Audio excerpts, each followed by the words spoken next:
Hello friends, Amit life maker YouTube channel पे आप लोगों का स्वागत है।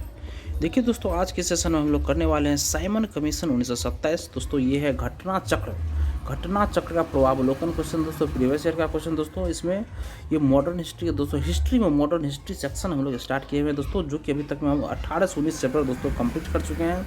जो मेरे पिछले वाले वीडियो को नहीं देखे दोस्तों, इसी चैनल पर जाकर प्लेलिस्ट हर एक सब्जेक्ट का बना दोस्तों, वहाँ जाकर आप लोग देख सकते हैं। तो देखिए दोस्तों, हम लोग समय व्यतीत न करते हुए डायरेक्ट अपने सेक्शन पे आते हैं दोस्तों। हम देखिए सबसे पहले दोस्तों हम ये साइमन कमीशन 1927 का दोस्तों सबसे पहले थ्योरी हम लोग करेंगे। थ्योरी जितना खत्म होगा दोस्तों, थ्योरी बेस्ड पे जितने सारे क्वेश्चन अभी तक में पूछे गए एग्जाम में, विभिन्न एग्जाम में दोस्तों, सारे क्वेश्चन को एक एक करके हम लोग देखते हैं दोस्तों। देखिए सबसे पहले थ्योरी स्टार्ट करते हैं। साइमन कमीशन 1927 दोस्तों देखिए, वर्ष 1919 के मॉन्टेग्यू चेम्सफोर्ड एक्ट, वर्ष 1919 के मॉन्टेग्यू चेम्सफोर्ड एक्ट में 10 वर्ष पर इसकी समीक्षा हेतु एक संवैधानिक आयोग के गठन का प्रावधान था।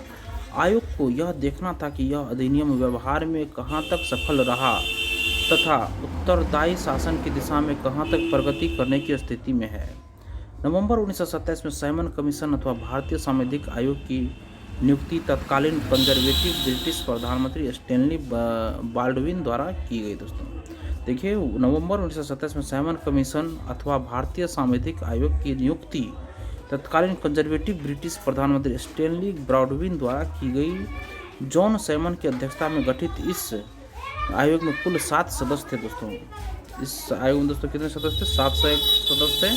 चूँकि इसमें सभी सदस्य अंग्रेज थे तथा कोई भी भारतीय इसका सदस्य नहीं था, इसलिए भारतीयों ने इसे श्वेत कमीशन कहकर इसका बहिष्कार एवं विरोध किया।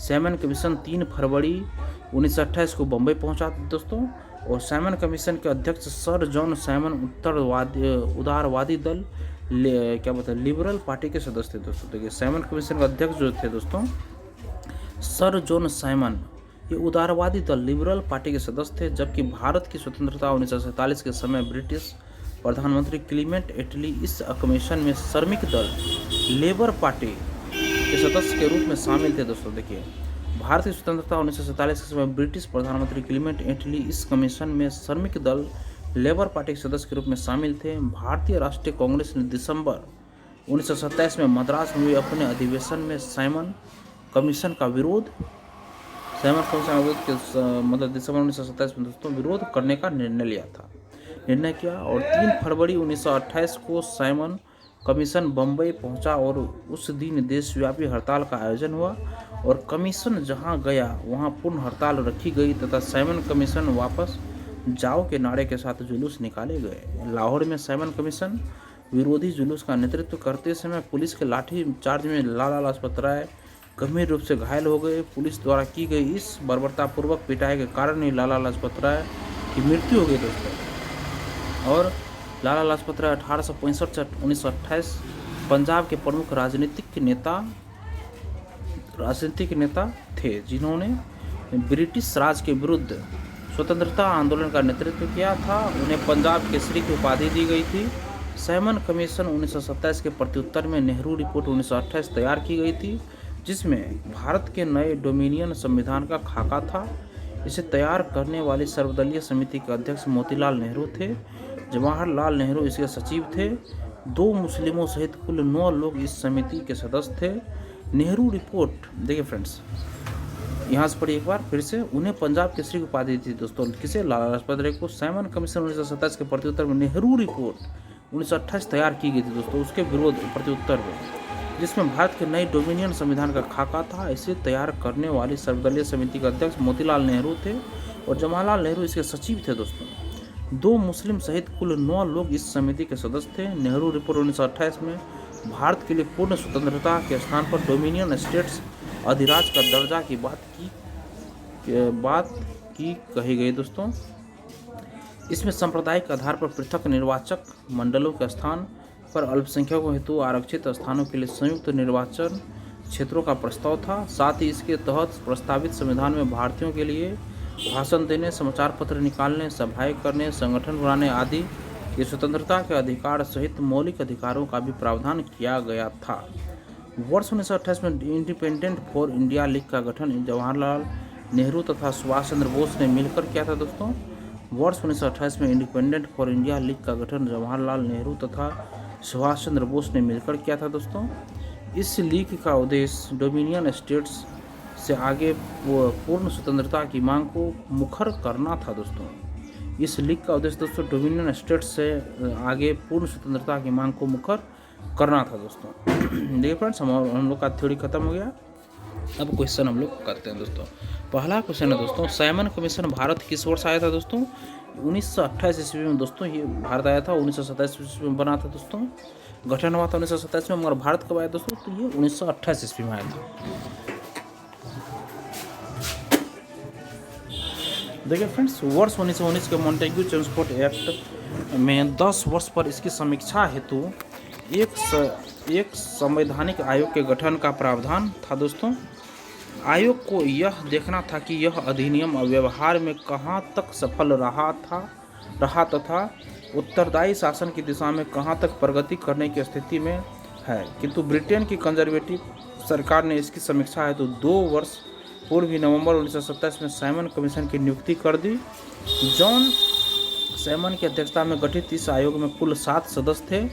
चूँकि इसमें सभी सदस्य अंग्रेज थे तथा कोई भी भारतीय इसका सदस्य नहीं था, इसलिए भारतीयों ने इसे श्वेत कमीशन कहकर इसका बहिष्कार एवं विरोध किया। साइमन कमीशन 3 फरवरी 1928 को बम्बई पहुंचा था दोस्तों। 3 फरवरी 1928 को ये दोस्तों बम्बई पहुंचा था। नेक्स्ट क्वेश्चन देखिए फ्रेंड्स, साइमन कमीशन के आगे आने के विरुद्ध भारतीय जन आंदोलन क्यों हुआ दोस्तों? साइमन कमीशन के आने के विरुद्ध भारतीय जन आंदोलन क्यों हुआ दोस्तों? देखिए दोस्तों, इसका जो कारण था, ऑप्शन नंबर सी इसका सही है दोस्तों।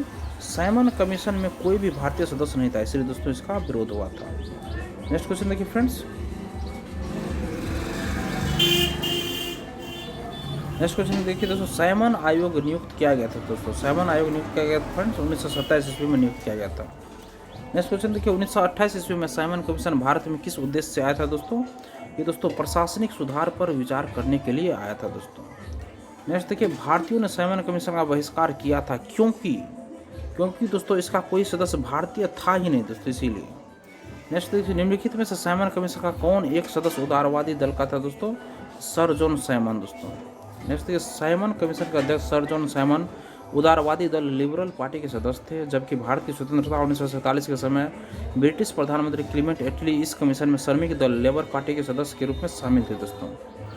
नेक्स्ट क्वेश्चन देखिए फ्रेंड्स, जिसके सुझावों पर भारतीयों को साइमन कमीशन से बाहर रखा गया दोस्तों, वो कौन थे? लॉर्ड इरविन थे दोस्तों। लॉर्ड इरविन को दोस्तों इस कमीशन से बाहर रखा गया था फ्रेंड्स। नेक्स्ट देखिए दोस्तों, लॉर्ड इरविन के सुझावों पर भारतीयों को साइमन कमीशन से बाहर रखा गया था। उल्लेखनीय है कि साइमन कमीशन वर्ष 1928 में भारत पहुंचा था। इसमें कोई देखिए फ्रेंड्स, लॉर्ड इरविन के सुझावों पर भारतीयों को साइमन कमीशन से बाहर रखा गया था। उल्लेखनीय है कि साइमन कमीशन वर्ष 1928 में भारत पहुंचा था।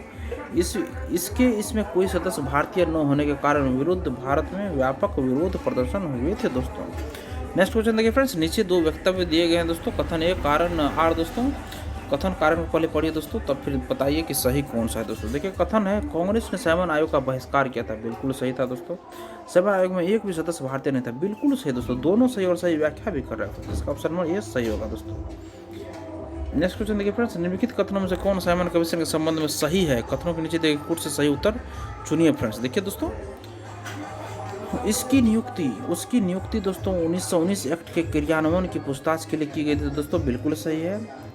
और इसके अध्यक्ष फ्रेंड्स, इसके अध्यक्ष सर जॉन साइमन थे, ये भी सही है दोस्तों, ये भी सही है। उसके संघीय प्रकार की सरकार के लिए संस्तुति की थी दोस्तों, बिल्कुल सही है। भारतीय नेताओं ने उसका विरोध किया था, ये भी दोस्तों सही है।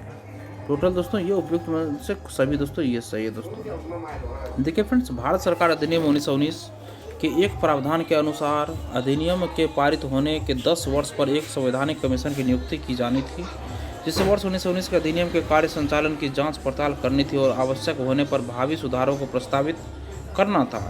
इसी उद्देश्य से नवंबर 1927 में साइमन कमीशन का गठन किया गया था। साइमन कमीशन में ब्रिटिश संसद के 7 सदस्य थे। जॉन साइमन इसके अध्यक्ष बनाए गए तथा इस कमीशन में कोई भी भारतीय सदस्य नहीं था दोस्तों।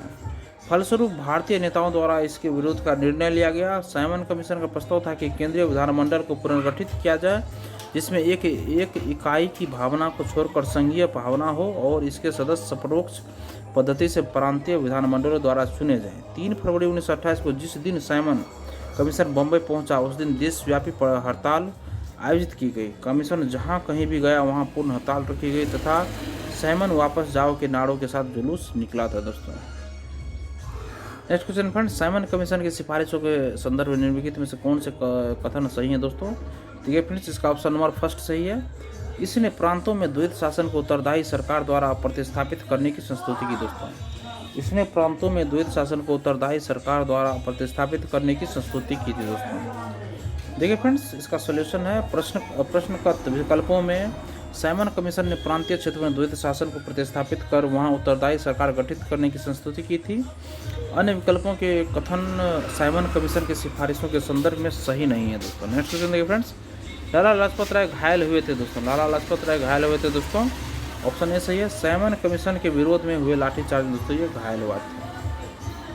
भारतीय राष्ट्रीय कांग्रेस ने दिसंबर 1927 में मद्रास में हुए अपने अधिवेशन में साइमन कमीशन का विरोध करने का निर्णय किया और 3 फरवरी 1928 को साइमन कमीशन बम्बई पहुंचा और उस दिन देशव्यापी हड़ताल का आयोजन हुआ। कमीशन जहां गया वहां पूर्ण हड़ताल रखी गई तथा साइमन कमीशन वापस जाओ के नारे के साथ जुलूस निकाले गए। लाहौर में साइमन कमीशन विरोधी जुलूस का नेतृत्व करते समय पुलिस के लाठीचार्ज में लाला लाजपत राय गंभीर रूप से घायल हो गए। पुलिस द्वारा की गई इस बर्बरतापूर्वक पिटाई के कारण ही लाला लाजपत राय की मृत्यु हो गई। मरने से पूर्व उन्होंने कहा था, मेरे ऊपर किए गई लाठियों का एक एक प्रहार ब्रिटिश सरकार के ताबूत की आखिरी कील साबित होगा। दोस्तों next question friends, Punjab Kesari की उपाधि किसको दी गई थी? दोस्तों तो ये लोग दोस्तों लाला लाजपत राय को दी गई थी। लाला लाजपत राय दोस्तों 1865 से 1928 पंजाब के प्रमुख राजनीतिक नेता थे जिन्होंने ब्रिटिश राज के विरुद्ध स्वतंत्रता आंदोलन का नेतृत्व किया था। उन्हें पंजाब केसरी की उपाधि दोस्तों दी गई थी। ये दोस्तों 1865 से 1928 तक पंजाब के प्रमुख राजनीतिक नेता थे। दोस्तों नेक्स्ट क्वेश्चन देखिए फ्रेंड्स, अभिकथन कारण दोस्तों इनमें से कौन सा कथन दोस्तों सही है हमारा? देखिए दोस्तों, अभिकथन है कि 1928 में लाहौर में लाला लाजपत राय के नेतृत्व में साइमन कमीशन का विरोध आयोजित किया गया था, बिल्कुल सही है। कारण दोस्तों साइमन कमीशन में एक भी भारतीय सदस्य शामिल नहीं था, बिल्कुल सही। दोस्तों ऑप्शन इसका ए सही होगा। दोस्तों दोनों सही है और सही व्याख्या भी फ्रेंड्स कर रहा है। देखिए दोस्तों, साइमन कमीशन 3 फरवरी 1928 को इंग्लैंड से बम्बई पहुंचा। इस कमीशन में सभी सदस्य अंग्रेज थे, इसीलिए इसका देशव्यापी विरोध किया गया। लाहौर में लाला लाजपत राय ने साइमन कमीशन के विरोध का नेतृत्व किया था। इसी दौरान पुलिस की लाठी से घायल होने के कारण उनकी मृत्यु हो गई। इस प्रकार अभिकथन और कारण दोनों सही है तथा कारण अभिकथन की सही व्याख्या कर रहा है। दोस्तों नेक्स्ट क्वेश्चन देखिए, नेहरू रिपोर्ट तैयार की थी। दोस्तों किसने तैयार की थी? नेहरू रिपोर्ट तैयार की थी दोस्तों किसने? ये थे ML नेहरू। दोस्तों मोतीलाल नेहरू ने नेहरू रिपोर्ट तैयार की थी, ML नेहरू ने। दोस्तों देखिए फ्रेंड्स,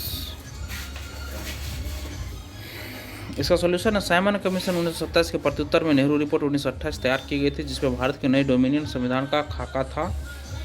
इसे तैयार करने वाले सर्वदलीय समिति के अध्यक्ष मोतीलाल नेहरू थे। जवाहरलाल नेहरू इसके सचिव थे। 2 मुस्लिम सहित कुल 9 लोग इस समिति के सदस्य थे। दोस्तों नेक्स्ट क्वेश्चन देखिए फ्रेंड्स, निम्नलिखित में से किसने सर्वप्रथम भारत के लिए औपनिवेशिक स्वराज की मांग की थी? दोस्तों तो दोस्तों ये ऑप्शन नंबर इसका सही होगा। दोस्तों सी, सर तेज बहादुर सप्रू और जयकर। दोस्तों सर तेज बहादुर सप्रू और जयकर ने दोस्तों ये स्वराज की मांग की थी। दोस्तों नेक्स्ट क्वेश्चन देखिए फ्रेंड्स, प्रश्नगत विकल्पों में दिए गए व्यक्तियों में से पंडित मोतीलाल नेहरू ने मार्च 1926 में सेंट्रल लेजिस्लेटिव असेंबली में भारत के लिए औपनिवेशिक स्वराज डोमिनियन स्टेट्स हेतु संविधान निर्माण के लिए एक प्रतिनिधिक कॉन्फ्रेंस बुलाने की मांग की थी। तथापि प्रश्न में उनके साथ गोविंद बल्लभ पंत का नाम दिया गया है जो इससे संबंधित नहीं थे। दोस्तों अतः इस प्रश्न का उत्तर विकल्प सी होगा, क्योंकि तेज बहादुर सप्रू और जयकर नेहरू रिपोर्ट तैयार करने वाली समिति जिसके अध्यक्ष मोतीलाल नेहरू थे में शामिल थे, जिसमें भारत के लिए औपनिवेशिक स्वराज की मांग रखी गई थी। दोस्तों नेक्स्ट क्वेश्चन फ्रेंड्स देखिए, भारतीय स्वतंत्रता आंदोलन के काल के संदर्भ में नेहरू रिपोर्ट में निम्नलिखित में से किसकी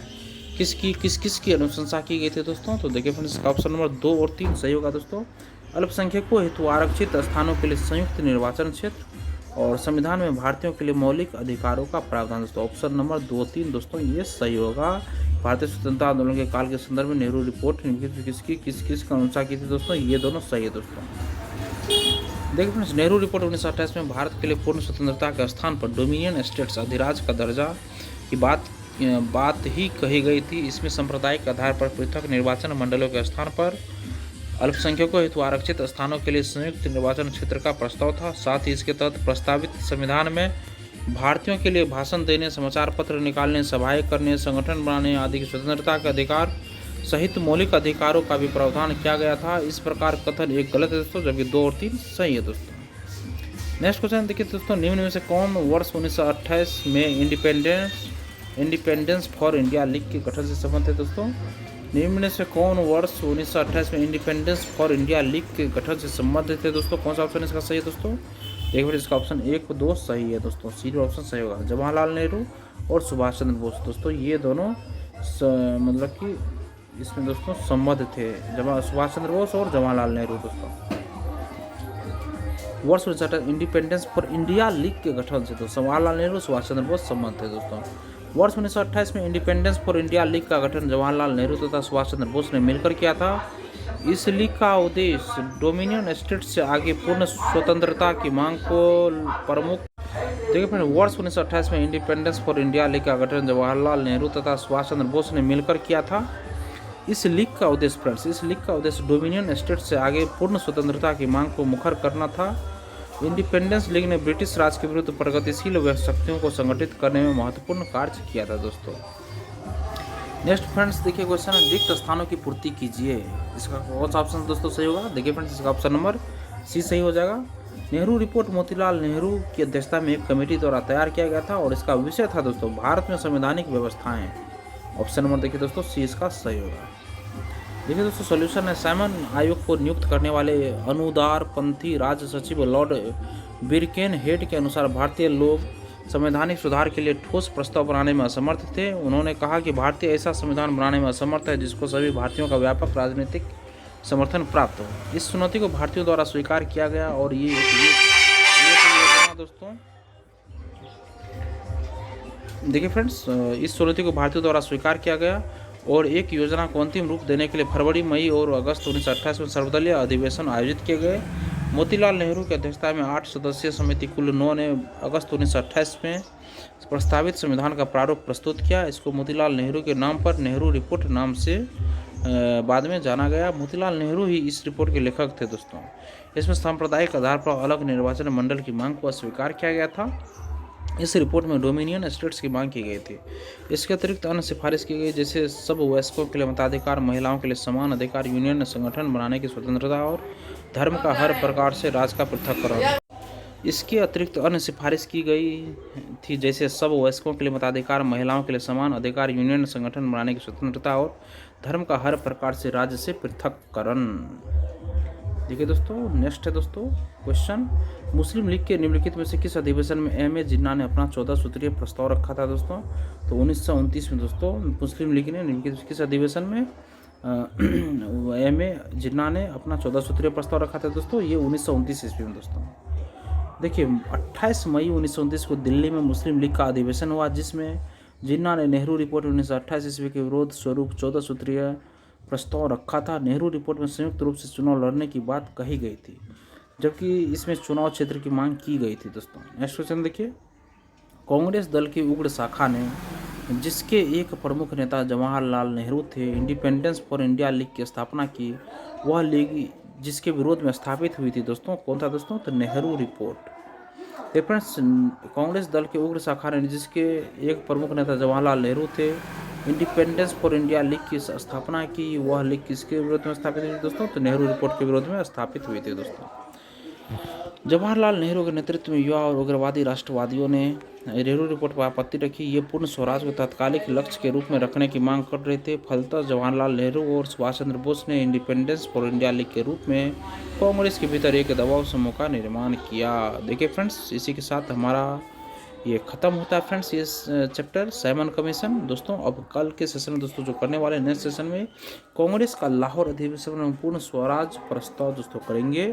ये दोस्तों सेशन आज हम लोग का यही ख़त्म होता है फ्रेंड्स। सेशन अगर आप लोगों को पसंद आया फ्रेंड्स तो सेशन को लाइक ज़रूर कीजिए और किसी एक ग्रुप में इसको शेयर कीजिए और चैनल को सब्सक्राइब कीजिए दोस्तों। और लेटेस्ट इन्फॉर्मेशन या नोटिफिकेशन पाने के लिए फ्रेंड्स बेल आइकन के बटन को जरूर क्लिक कीजिए। धन्यवाद दोस्तों, आपका दिन शुभ हो।